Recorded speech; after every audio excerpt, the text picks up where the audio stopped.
Il y avait un homme riche qui s'habillait de pourpre et de fin lin et qui chaque jour faisait la fête et menait brillante vie. Un pauvre couvert d'ulcères, nommé Lazare, était couché à son porche. Il aurait bien désiré se rassasier de ce qui tombait de la table du riche. Au lieu de cela, les chiens venaient lécher ses ulcères. Le pauvre mourut et fut porté par les anges sur le sein d'Abraham. Le riche aussi mourut et fut enseveli. Dans le séjour des morts, il leva les yeux, et en proie au tourment, il vit de loin Abraham et Lazare sur son sein. Il s'écria : « Abraham, mon père, aie compassion de moi. » « Père Abraham! Père Abraham! Aie pitié de moi! » Envoie Lazare tremper le bout de son doigt dans l'eau pour me rafraîchir la langue, car je souffre dans ces flammes. Mais Abraham répondit : « Mon enfant, souviens-toi que tu as reçu ton bien durant ta vie, et qu'au lieu de cela, Lazare, lui, a eu le mal. Maintenant, ici, il est consolé, tandis que toi tu souffres.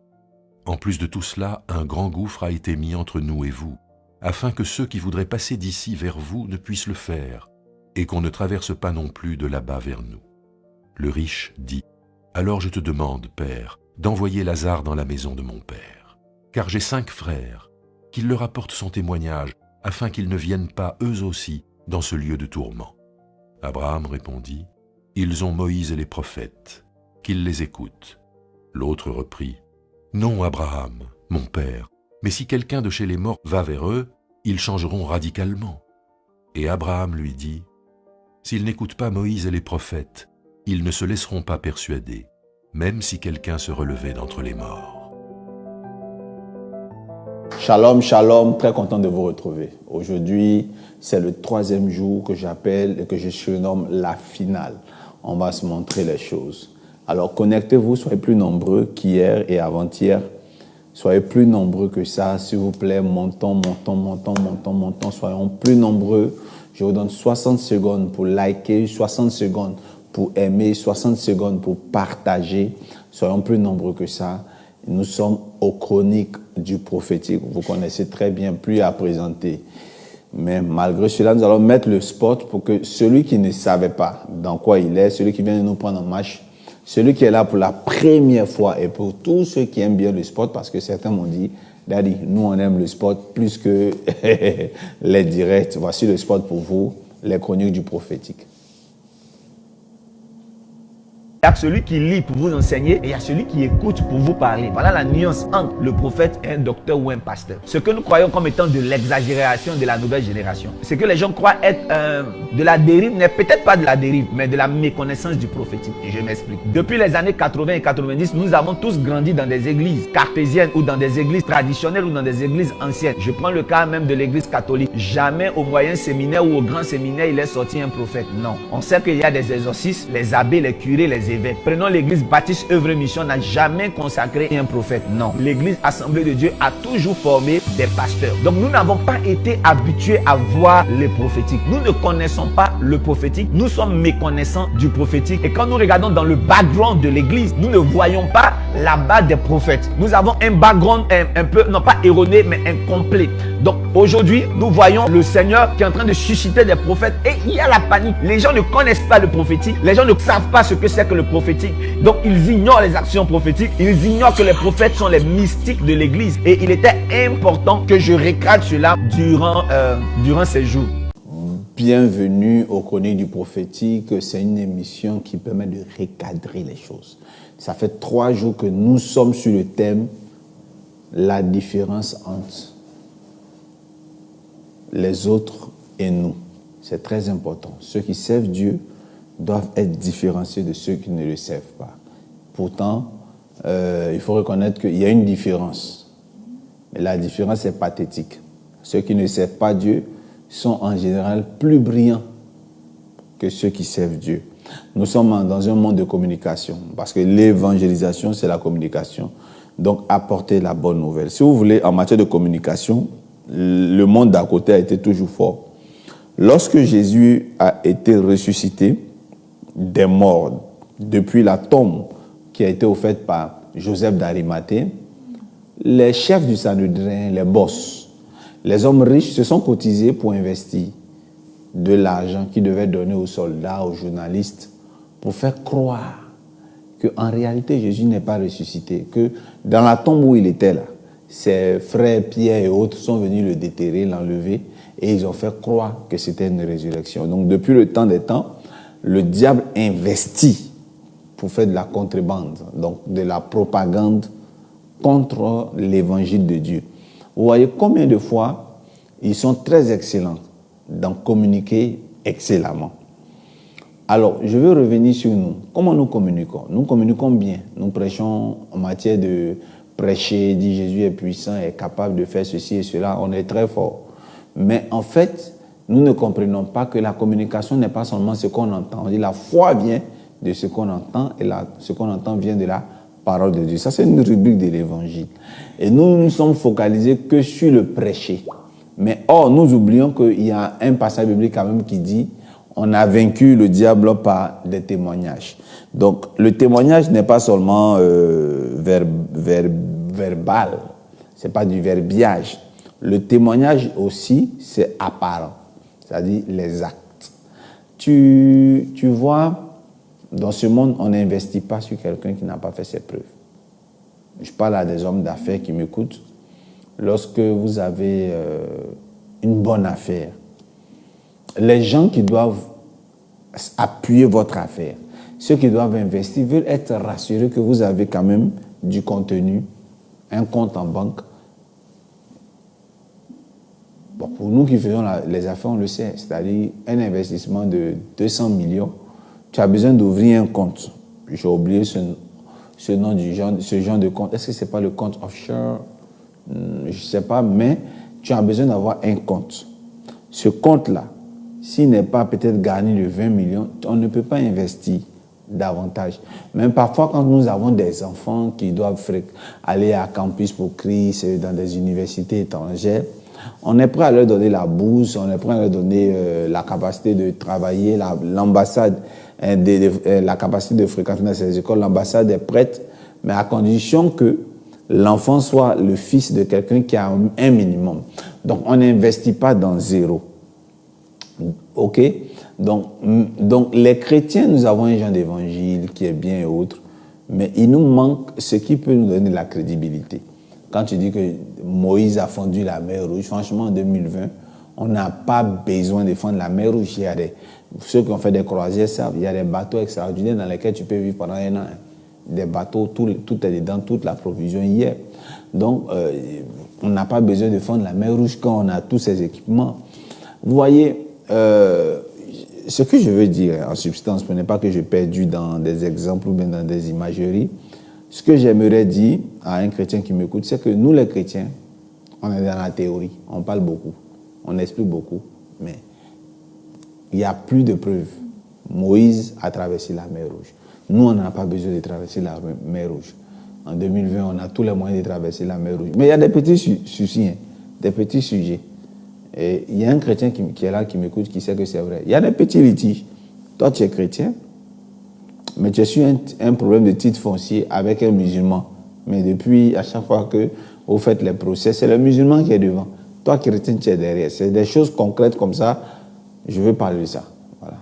Si tu veux.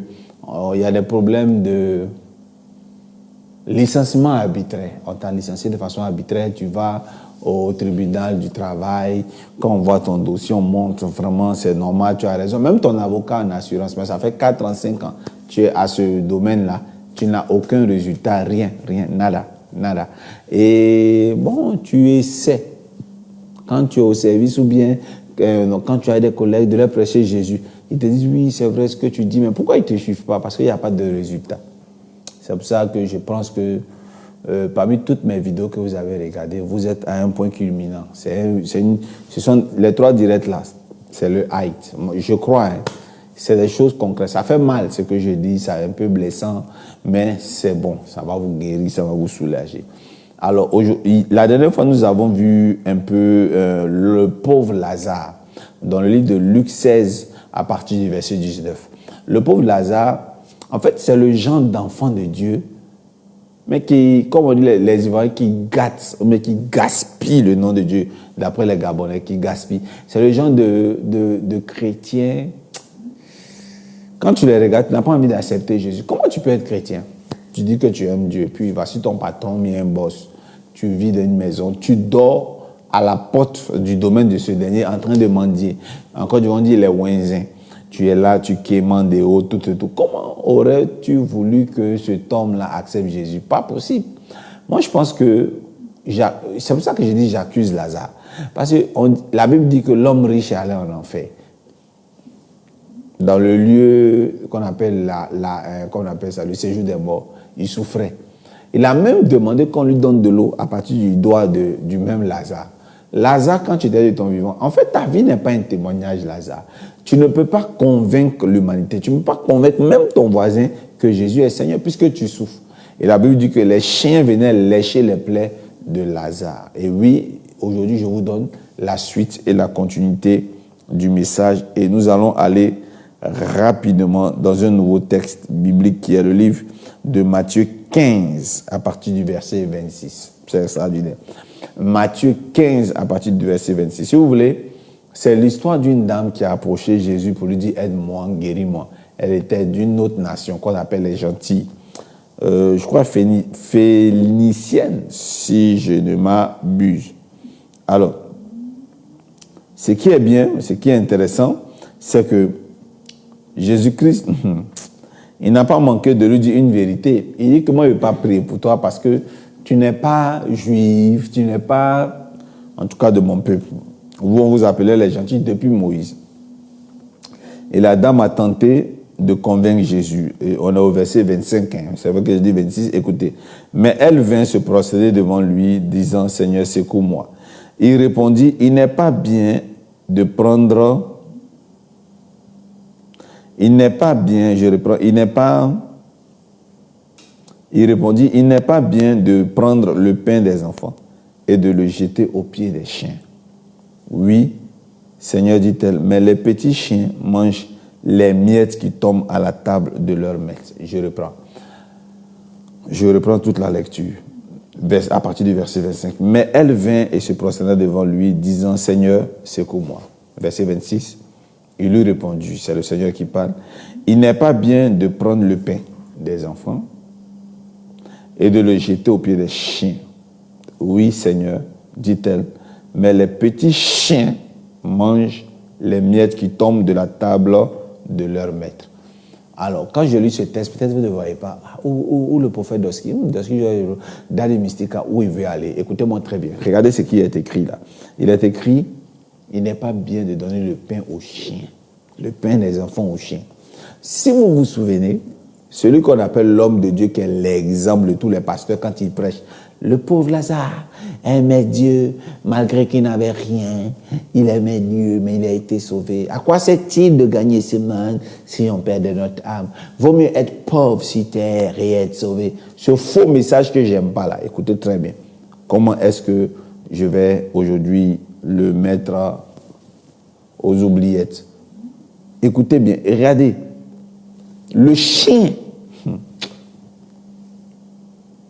pour moi, c'est le pauvre Lazare. Je vais vous expliquer. La Bible dit que les chiens venaient lécher les ulcères du pauvre Lazare. Lécher les ulcères, c'était pour le soulager. Dans notre société humaine, notre premier conseiller, notre premier consolateur de notre famille, c'est-à-dire qu'on est dans les problèmes, on a un meilleur ami qui vient nous consoler. C'est le cas de Job. Job, quand il était dans la souffrance, il avait des ulcères sur sa peau. Il avait 2 camarades, pour ne pas dire 3, qui venaient le consoler, qui venaient lui donner des conseils. Le chien qui veut lécher tes ulcères, en fait, c'est la préfigure, si tu veux, c'est l'image d'un de tes bras droits, d'un de tes amis, d'un de tes collègues, comme dans le cas de Job, qui vient te dire des choses qui t'apaisent. Vous savez, quand nous sommes dans des problèmes, quand nous expliquons nos problèmes à nos amis, nos meilleurs amis, on a tendance à recevoir des conseils de leur part quand même. C'est eux que j'appelle les chiens qui viennent lécher nos plaies. En fait, la salive du chien sur une plaie baignante et saignante est un cicatrisant. Mais c'est aussi un genre d'antibiotique, je peux dire ainsi, c'est comme un comprimé anti-inflammatoire. C'est quelque chose que tu prends pour ne pas sentir des brûlures et des douleurs. Alors, donc, on est dans notre vie, on a comme Job, on a des amis qui nous consolent, qui nous disent des choses pour qu'on puisse continuer la route, pour qu'on ait un peu de force. La Bible dit que dans le cas de Job, quand il était couché, des chiens venaient laper ses plaies. Les chiens montrent que Job lui-même était de cette nature désormais parce qu'il n'avait que compagnons qui pensaient ses plaies des chiens et non des humains. Je prends le cas d'une mère. Une mère, sa fille est malade, va toujours être là pour penser les plaies de sa fille si c'est un problème de plaies, d'infection, de lésions et whatever. Alors, j'ai déjà un indice. Le Seigneur dit, il ne faudrait pas donner le pain des enfants aux chiens. Et la femme dit qu'en réalité, le pain même là, ce n'est pas pour les chiens, mais au moins la miette qui tombe de la table. Cela voudrait dire, par cet indice-là, que bien qu'il ait été sauvé, sur terre, il était de la race des chiens. Ça n'engage que bon Dieu. Comment il s'appelle le pauvre Lazare était l'image de quelqu'un qui ne connaissait pas son identité. Il paraissait comme le chien. Il était comme un chien qui attendait les miettes qui tombent. Il n'a pas droit au pain, donc il ne peut pas penser au pain. Vous savez, il y a un compagnon de Josué qui s'appelait Caleb. Caleb, en hébreu, veut dire chien. Être dans le cercle des hommes de Dieu, être dans la maison de Dieu, travailler pour Dieu, ne veut pas dire qu'on est des Mahalek. Je voulais dire roi. On est de la famille des rois. On est d'accord? On peut être dans la maison de Dieu et puis avoir un esprit de chien, un esprit Caleb. Vous voyez un peu? On peut être dans la maison de Dieu et puis avoir un esprit Caleb. Et pour revenir à l'introduction, le pauvre Lazare avait un esprit Caleb. Bref, je veux dire quoi? Le pauvre Lazare, il était pauvre. Voici les défauts qu'il avait que je vous ai cités précédemment. Mais maintenant, ce qu'on veut commencer à développer, c'est que le pauvre Lazare, qui était pauvre, était aussi un Caleb. Parce qu'il n'avait que pour compagnon des chiens. Donc, quand l'homme riche passait, il l'identifiait à un chien. Donc, du coup, il était refusant de l'aider. Maintenant, ce qui va sauver le pauvre Lazare, le peu, c'est la mort. Donc, il y a des gens ici qui souffrent. La seule chose qui peut les empêcher de continuer à souffrir, c'est la mort. Je refuse, bien-aimé, toi qui m'écoutes, que ce soit la mort qui abrège tes souffrances au nom de Jésus. Je crois que Dieu amènera un témoignage pour que de ton vivant, tu sois celui qui rehausse l'image de ta famille au nom de Jésus. Alors, le bon pain ne se donne pas aux chiens. Le pain des enfants ne se donne pas aux chiens. Pourquoi tu n'es pas exaucé? Parce que tu as la nature du chien. Maintenant, comment sortir? Comment être libéré de cette nature? Nous allons prendre Ésaïe 66, verset 3. Qui peut prendre le texte biblique? Ésaïe 66, verset 3. Je vais paraphraser sincèrement, certainement, mais bon, on verra si je peux avoir. Écoutez-moi très bien. Ésaïe 66, verset 3. Je lis la parole de Dieu. Vous êtes prêts? Je lis la parole de Dieu. Celui qui immole un bœuf, ça ne m'intéresse pas, est comme celui qui tuerait un homme. Virgule. Maintenant, voilà ce qui m'intéresse. Celui qui sacrifie un agneau est comme celui qui rompait la nuque au chien. En nous tous, il y a un esprit de pauvreté. En nous tous, il y a un esprit de malheur. En nous tous, il y a un esprit de disette. Mais qu'est-ce que la Bible dit? Celui qui immolait un agneau est comme celui qui rompait la nuque à un chien. Donc là, il y a un indice. C'est vrai que dans ce texte, si vous lisez du début jusqu'à la fin, vous verrez que c'est un contexte où Dieu était fâché avec une portion de son peuple qui était allé adorer un Dieu. Et là-bas, ils essayaient d'imiter Dieu en tuant des bêtes. Et puis le Seigneur leur dit, sans faire exprès, que vous ne savez pas qu'en réalité, quand vous tuez les bœufs, vous êtes bêtes. Quand vous tuez les hommes, vous êtes bêtes. Sacrifice humain au-dessus de cette pyramide. Si vous saviez que le bœuf avait la même valeur que l'homme, vous n'aurez pas tué des hommes. En fait, c'est ce que le Seigneur Jésus-Christ vous l'a dit. Mais ce qui m'intéresse, c'est celui qui tue un agneau rompait la nuque d'un chien. Or, nous savons que le chien, c'est la sorcellerie, c'est la poisse. etc., etc. Donc, quel est le secret que je vous donne pour pouvoir détruire l'esprit du chien qui sommeille en vous? C'est d'offrir un agneau. Un agneau coûte 30 000 francs ou 40 000 francs. Vous pouvez l'acheter ou vous le faire offrir par un homme de Dieu, un rave comme moi. Cet agneau-là, lorsque vous l'immolez, il faut qu'on prie pour vous. Ou même vous-même vous priez. Dites, Seigneur, je veux que la pauvreté quitte de ma vie. Il y a deux choses, des offrandes qui sont pour les pauvres. Il y avait l'offrande de l'agneau et l'offrande des pigeons. Bien aimé, si ton niveau financier est à un bas niveau, tu ne dois pas donner 0 franc. Parce que la Bible nous dit dans l'Ancien Testament, et je m'en fous pour ceux qui vont dire l'Ancien Testament n'est plus exploitable. Pour l'instant, je ne suis pas entré à votre niveau. Si c'est les arguments, j'en ai plein. Alors, et je répète, Ésaïe 66 sera l'une des actions prophétiques pour la finale.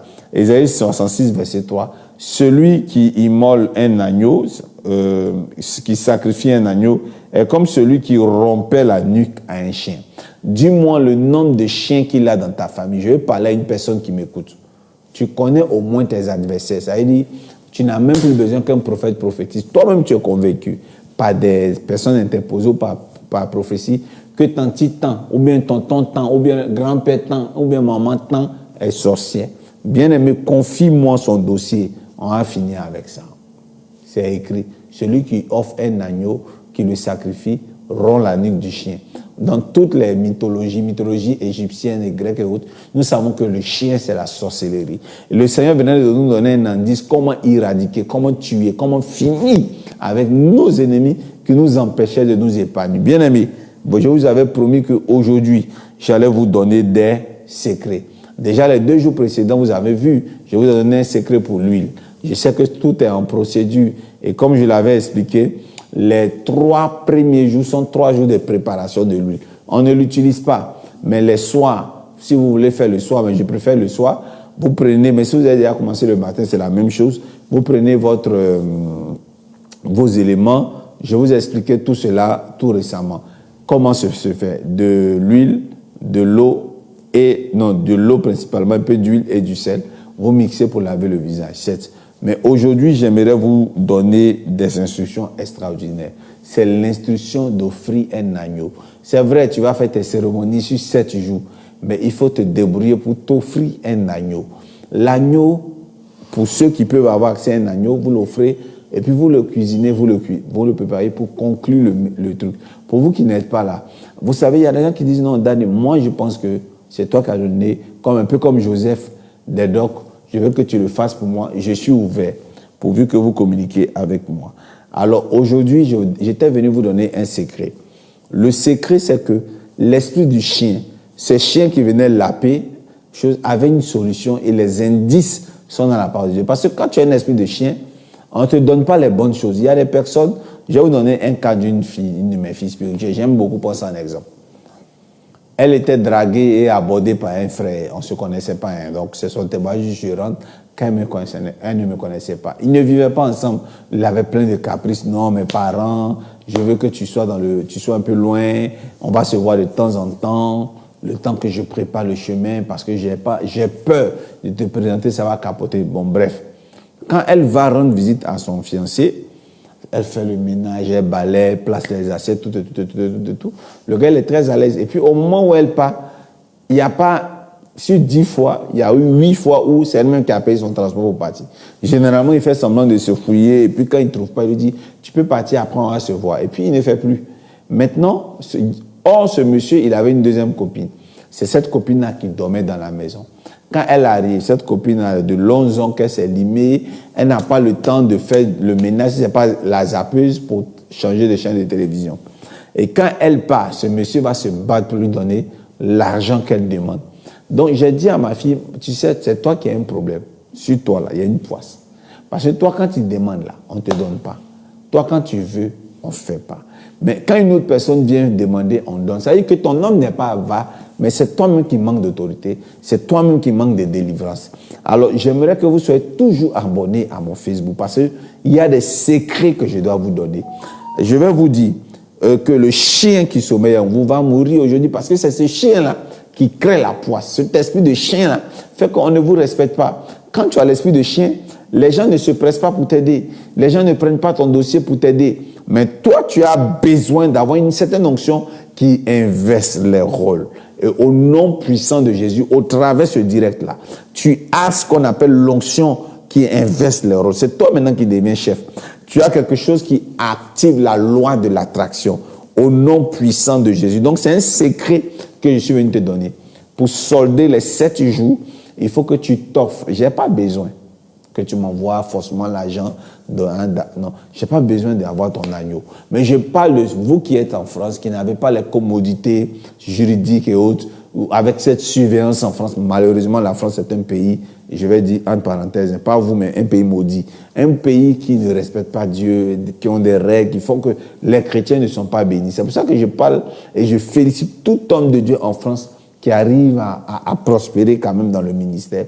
Vous êtes des durs. Mais la France est un pays trop difficile. Alors, je veux dire que si vous n'arrivez pas à tuer des bêtes, si vous n'arrivez pas, en ce moment, vous pouvez m'appeler. Malgré mon emploi étant très chargé, je vais organiser les cérémonies pour vous. Même vous appeler pour vous dire comment gérer, comment faire ceci. Alors, donc, déjà, voici un indice. Cet indice-là nous permet de rompre la nuque de la pauvreté qui est Sobdo, le chien. Ou bien, en tout cas, je crois que c'est ce que vous devez faire. Alléluia.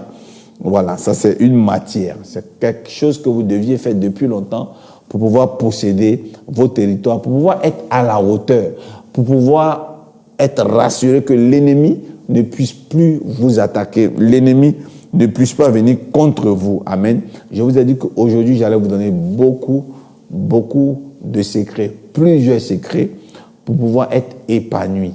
Parce que nous ne voulons plus vivre la vie, non seulement du fou de Gadara, nous ne voulons plus vivre une vie médiocre, pilotée par le diable, pilotée par l'ennemi. À ma qualité de prophète, je prie pour une personne qui m'écoute. Dieu récalibre ta vie, te positionne et Dieu permet que tu sois à la hauteur. Dieu permet que tu sois devant. Dieu permet que tu sois le numéro 1. Et je veux que tu répètes avec moi. C'est moi qui enlèverai la honte de ma famille. Répète encore plus fort. C'est moi qui enlèverai la honte de ma famille. Que Dieu vous bénisse. Avant de terminer ce direct, j'aimerais juste rappeler à tous les activés, les bienfaiteurs, nous qui savons comment prier en regardant le ciel, que nous sommes en ce mois d'octobre à un point culminant de notre vie de prière. Ce mois d'octobre détient 2 pleines lunes. La deuxième pleine lune aura lieu le 31. Le 31, nous aurons une lune qui est surnommée, par ceux qui le savent très bien, la lune bleue. Et cette lune bleue est la 13e lune de l'année 2020. 13e lune, donc le chiffre 13. Et si vous avez remarqué, chez ceux qui sont ivoiriens, c'est le 31, donc le samedi. C'est le 31 que cette lune a été choisie. C'est demain, le 31, je crois. Donc c'est à ce 31-là que cette lune a été choisie pour les élections en Côte d'Ivoire. Vous savez, la lune bleue renferme des énergies. Et les hommes politiques, pas tout le monde le sait, je ne pense pas, mais je suis convaincu que le pouvoir en place connaît les influences. Il y a une telle intelligence, pratiquée par les hommes du pouvoir qui dépasse mon entendement. Ce n'est pas une coïncidence pour moi que l'élection de la Côte d'Ivoire tombe un 31, période de la 2e pleine lune du mois d'octobre. Et c'est très rare d'avoir dans un seul mois deux pleines lunes. Et vous savez, cette pleine lune-là, on a double énergie. Le chiffre bleu, c'est le même nom qui a été donné à l'équipe de football de la France. Ce n'était pas forcément comme ça dans les débuts du football français, parce qu'on les appelait les coqs, et puis après on les appelait les bleus. Parce que le thème là est un thème de renforcement d'énergie. Donc la couleur bleue. Si vous remarquez, la couleur Maria, les pleins. Et donc, la lune n'est pas bleue à l'œil nu, mais on appelle cette période-là la période bleue. Et il y aura de la lune à Lyon à cette période-là. Et je veux vous dire qu'il y a des énergies spirituelles qui sont à apprendre. Et quelqu'un va me demander, mais qu'est-ce qu'on fait en ce jour? J'ai déjà donné les explications de ce qu'on fait à la pleine nuit. C'est exactement les mêmes prières. On ne change pas, mais sauf qu'il y a un bonus dans cette énergie. Et puis c'est une période je vais donner un conseil à plusieurs. Ne mangez pas le porc. Par précaution, ne mangez pas la viande. Ne mangez pas la viande, sauf le poisson. Pour ceux qui ne sont pas allergiques aux fruits de mer, vous pouvez manger les fruits de mer. Et puis, c'est une période de grands repas. C'est-à-dire, vous pouvez organiser un grand repas avec de la viande, du poulet, de la dinde. Mais vous ne mangez pas. Vous offrez. Ce que vous allez offrir, vous ne devez pas avoir son retour, le boomerang, dans votre ventre. Ce sont les petits secrets que je vous donne. Fréquentez-moi, vous allez avoir tellement de secrets. Et j'aimerais vous dire que pour cette période électorale en Côte d'Ivoire, franchement, c'est mort pour toute l'opposition. Ça n'engage que moi seul. C'est mort parce que ce n'est pas des périodes où il y a des combats. Donc, cette période, vous allez voir que les élections vont se faire. Vous allez entendre parler de petites oppositions, des gens qui ont pris des urnes, des gens qui sont opposés à des gens qui partaient voter. C'est vrai, mais ça ne sera pas comme les gens le pensent. Même les militaires, même s'il doit y avoir un soulèvement militaire le 31, ça ne sera pas possible. Le 1er, ça ne sera pas possible. Mais à partir du 5 et du 6, oui.